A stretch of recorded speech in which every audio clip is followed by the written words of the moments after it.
Olá, bom dia pessoal. Hoje a gente vai dar início ao estudo de funções quadráticas ou simplesmente função geral do segundo grau ou função do segundo grau. Bem, inicialmente a gente vai partir de uma questão onde se usa equações do segundo grau, né? Que a gente tem uma equação, certo? Bem, vocês viram que as equações do primeiro grau, as equações afins, né, funções afins, elas eram utilizadas no nosso dia a dia. Por exemplo, eu queria comprar pão e saber quanto eu vou gastar. Ou, por exemplo, eu teria um salário e saber quanto era o desconto do INSS. Ou seja, em diversas situações práticas dá para se usar função. Geralmente a gente não utiliza essas funções, mas quando a gente tem uma incógnita, quando a gente tem um problema o qual a gente não sabe aquele valor, por exemplo, quando a gente estava estudando em conjuntos, que temos um x lá para saber qual era aquele valor do conjunto, né, o número de elementos daquele conjunto, a gente tem funções de primeiro grau, certo? Ou seja, está bem presente no nosso cotidiano. As funções do segundo grau também, certo? Como? Onde? Vejamos. Na engenharia, por exemplo, quando a gente quando o engenheiro vai lá fazer uma medição de uma obra, fazer por exemplo, um cálculo, eles se utilizam da função do segundo grau. Hoje, muito mais as questões de softwares, sim, mas tem aquele momento que você vai utilizar as equações de segundo grau para saber uma curva, para saber quanto você tem que inclinar, enfim. Na medições diárias também, por isso que na engenharia é muito comum. Por exemplo, aí a gente tem no caso aqui, dois retângulos, né? Um menor a parte de dentro e um maior a parte de fora, onde eles têm medidas, a parte maior horizontal x mais 3 e a parte menor, no caso aí vertical, né, para a gente, x menos 1, ou seja, a largura aí, né? Então, a gente pode fazer o que? Usar equações de segundo grau para medir áreas, simplesmente. Por exemplo, vou riscar toda essa área e vou tentar medi-la. A gente sabe que para medir a área de um retângulo é o que? A área da base menor pela área da base maior, certo? A área do retângulo é isso. Então, partindo desse preceito, vejamos. A gente vai utilizar quem é a área da base menor? No caso, a base menor vai ser x mais 3 e a base maior, que seria a minha altura, né, tá aí, h, seria x menos 1, certo? Então, neste caso, a gente pode utilizar a propriedade da multiplicação, que é a propriedade distributiva, que concerne em que? Vejamos. Eu tenho meu x mais 3 vezes x menos 1. Eu posso multiplicar cada termo, por exemplo, x vezes x e x vezes menos 1. E depois multiplicar o resto, que é o 3. 3 vezes x e 3 vezes menos 1. Aí eu aplico a propriedade distributiva da seguinte forma. X vezes x, né? A primeira x vezes menos 1. Deixei entre parênteses para não confundir a gente na hora de utilizar a regra dos sinais. Depois, mais positivo, né? O x, 3 vezes x mais 3x. Mais 3 vezes menos 1, mais 3 vezes menos 1. Então, disto a gente tem o que? X vezes x dá x elevado à segunda potência, o x ao quadrado. Menos x vezes menos 1 dá menos x. Mais 3x, né? Tá aqui. Menos 3, que é o que? 3 vezes menos 1, menos 3. Jogo de sinais, é mais com menos, menos.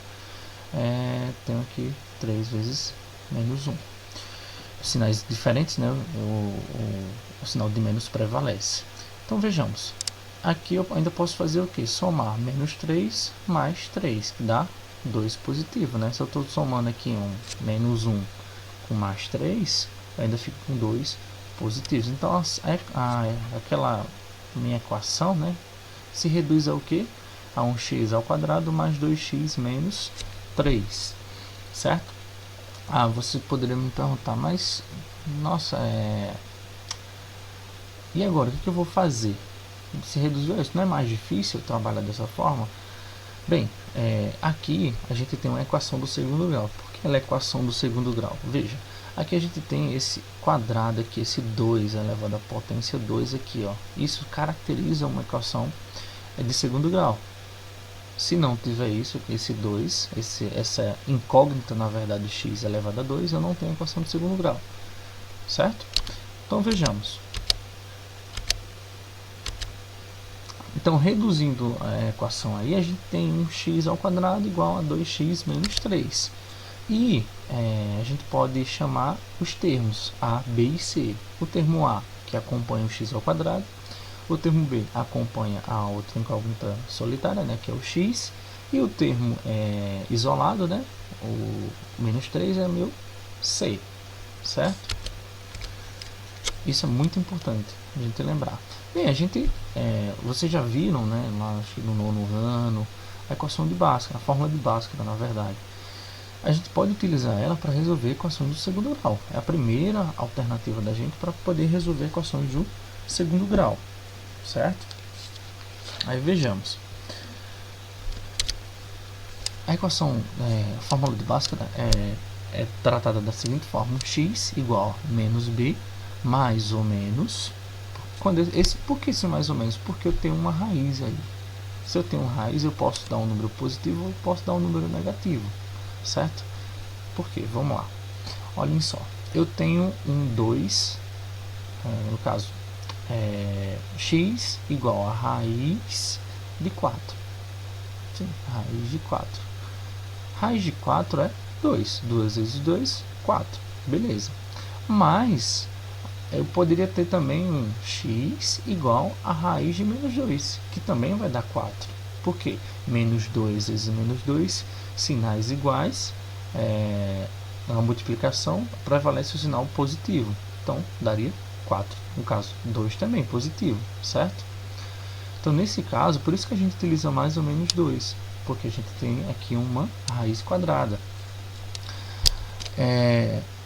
Então, raiz quadrada de delta, dividido por 2 vezes a. E esse delta vai ser quem? B ao quadrado menos 4ac, certo? É as fórmulas que a gente vai utilizar. Primeiro a gente calcula o delta, depois a gente joga o delta na raiz. Juntando as duas, a gente tem a seguinte equação: menos b mais ou menos raiz de b ao quadrado menos 4ac, tudo isso dividido por 2 vezes a. Vejam que temos os elementos B, C e A. Então, o que a gente vai fazer? Apenas adicionar esses elementos nos termos dos devidos termos. Então, a gente substituindo na fórmula, a gente vai ter o seguinte: olha, se a gente tem o A igual a 1, o B igual a 2 e o C igual a menos 3, a gente vai substituir. Vou colocar aqui na fórmula direta, fica mais rápido de fazer. Talvez não mais fácil, mas fica mais rápido de fazer. Então, vejamos.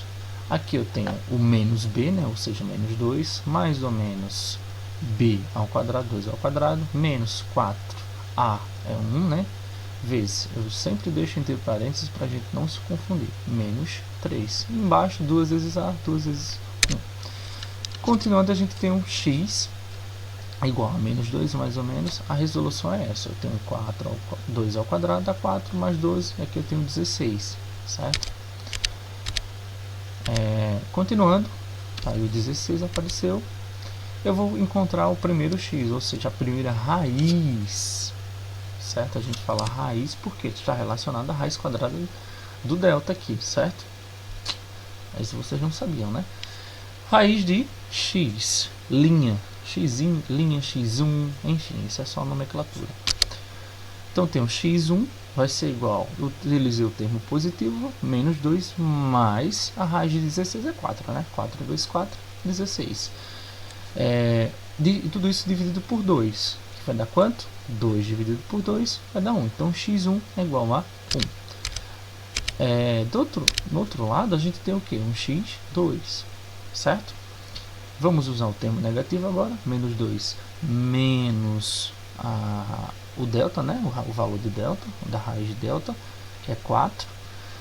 Tudo isso dividido por 2. Então, menos 2, menos 4. Aí eu tenho um sinal tudo bem maior, que é o menos, né? Menos, e soma-se os dois. 2 mais 4 dá 6. Então, menos 6 dividido por 2. Então, menos 3. Então, vamos lá. As raízes da equação podem ser x1, que é igual a 1, ou x2 igual a menos 3. Eu posso ter esses dois valores. Esses dois valores, eles fazem o quê? Eles satisfazem essa minha equação. Eles são o quê? São resolução para essa minha equação do gráfico. Bem? O gráfico ele vai se comportar da seguinte forma. A gente sabe que ele tem que ser colocado ali acima do eixo y, quer dizer, pois o meu A ele vai ser positivo, certo? E a gente tem que ser colocado os pontos x1 linha e x2 linha em cima do eixo x. Vejamos. Olhem só. Aqui eu tenho um gráfico com coordenadas cartesianas x e y, que eu vou descrever mais na frente. E temos aí alguns pontos onde esses quadrados, cada quadradinho desse é um ponto, uma unidade. Então, colocando aqui meu gráfico em cima, tem no menos 3 e no 1, vai ter o seguinte, vejam bem. O gráfico vai ser desse tipo aqui, ó, certo? E ele vai tocar nos dois pontos, menos 3 e 1, e vai ficar em cima do menos 3 aqui. Esse menos 3 aqui, vocês lembrem-se que a minha função ela tem um menos 3 aqui, ó, que o C vai ser igual a menos 3, certo? Então vocês vão lembrar disso para poder utilizar e lembrar na hora que for traçar o gráfico de vocês. Então tem minhas raízes, né? Menos 3 e 1, e o valor de menos 3 aqui para o meu ponto em y, certo? E com cavidade, no caso, a abertura voltada para cima, nesse gráfico, por causa do meu A positivo, certo? No gráfico a gente vai resolver um probleminha. Vejamos, uma quadra esportiva tem a forma retangular, com 40 metros de comprimento e 20 metros de largura. O clube pretende ampliá-la. Para isso, vai construir em volta dela uma faixa de largura constante. Se é uma largura constante, ela não vai mudar, certo? Vai ser tanto igual para o comprimento quanto para a largura. Então, vamos lá.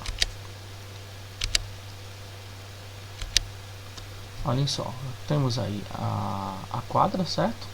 40 de comprimento, 20 de largura. E temos aí a constante, né? A largura a mais, que vai ser construída constante. Ou seja, ela tem o mesmo tamanho, vai aumentar o mesmo tamanho para a largura, quanto para o comprimento, certo? Tanto um x aqui desse lado, ó, quanto desse outro lado. E aqui também, x desse lado e x desse outro lado. Então vamos lá, vamos definir. Eu vou ter agora não mais 40, eu vou ter 40 mais 2x. Por quê? Eu estou colocando um x aqui e outro x aqui.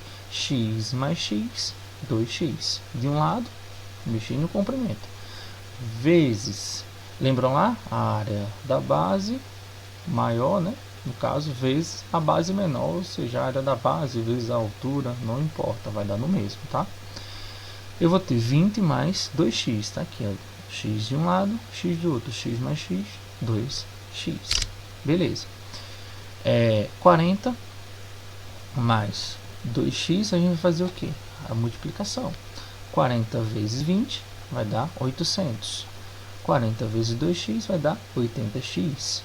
Agora eu vou ter 2x vezes 20 vai dar 40x. E 2x vezes 2x, 4x ao quadrado. Aqui a gente já sabe que temos uma equação do segundo grau. Tem um x elevado ao quadrado, é a equação do segundo grau, pessoal.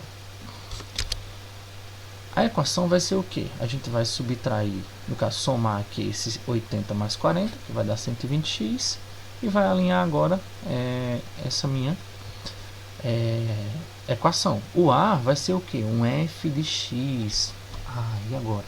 Agora, vamos danado esse f de x. F de x nada mais é do que a forma de dizer que é uma função de x, ou seja, os valores de A, certo? São em função de x, dependem dos valores de x, dependem da incógnita x, certo? Ficou claro?